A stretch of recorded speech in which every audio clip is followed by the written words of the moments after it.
Guys, Tilak Varma പോയി. രോഹിത് ശർമ്മയുടെ wicket ഇപ്പോൾ പോയിട്ടുള്ളൂ. And now Tilak Varma is also out. പക്ഷെ എല്ലാവരും പറയുന്നത് എന്താ അറിയോ, മുംബൈ ഇന്ത്യൻസ് ഫൈനൽസിൽ വന്നു കഴിഞ്ഞാൽ മുംബൈ ഇന്ത്യൻസ് കപ്പ് അടിക്കും എന്നുള്ളതാണ്. പക്ഷെ ആ പറയുന്നതിൽ തെറ്റും അറിയാൻ പറ്റില്ല. Because they have their Hitman Rohit Sharma, their bowler Jasprit Bumrah, അങ്ങനെ ഒരു അടിപൊളിയായിട്ടുള്ള bowler we have like never seen. Then Suryakumar Yadav, Tilak Varma, their captain Hardik Pandya, the all rounder. അപ്പോൾ ഇങ്ങനെ ഒരു 1000+ ഓവറുള്ള ടീമാണ്. ഭയങ്കര വെൽ പാക്ഡ് ആയിട്ടുള്ള ടീമാണ് മുംബൈ ഇന്ത്യൻസ്. അപ്പോൾ മുംബൈ ഇന്ത്യൻസ് കപ്പ് വെക്കുമെന്ന് പറയുന്നതിൽ വി കാൻ ലൈക്ക് ഇല്ലയെന്ന് പറയാൻ പറ്റില്ല. പക്ഷേ മുംബൈ ഇന്ത്യൻസ് കപ്പടിച്ചാലുള്ള പ്രശ്നം എന്താണെന്ന് വെച്ചാൽ റേഷ്യോ 6-5 ആവും.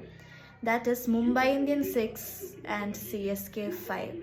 CSK പ്രശ്നം ഉണ്ടായിട്ടൊന്നല്ല, പക്ഷേ ദ റീസൺ ഇസ് തല. കാരണം ധോണിയാണ് ക്രിക്കറ്റിലാണ് എത്ര വൈബ് ഉണ്ടെന്ന ആൾ, അതേപോലെ ഒരു ക്യാപ്റ്റൻസി മെയിൻറ്റെയിൻ ചെയ്യുന്ന ഫീൽഡിൽ നല്ല കപ്പാസിറ്റിയിൽ കളിക്കുന്ന പ്ലെയർ ഹാവ് നോട്ട് സീൻ.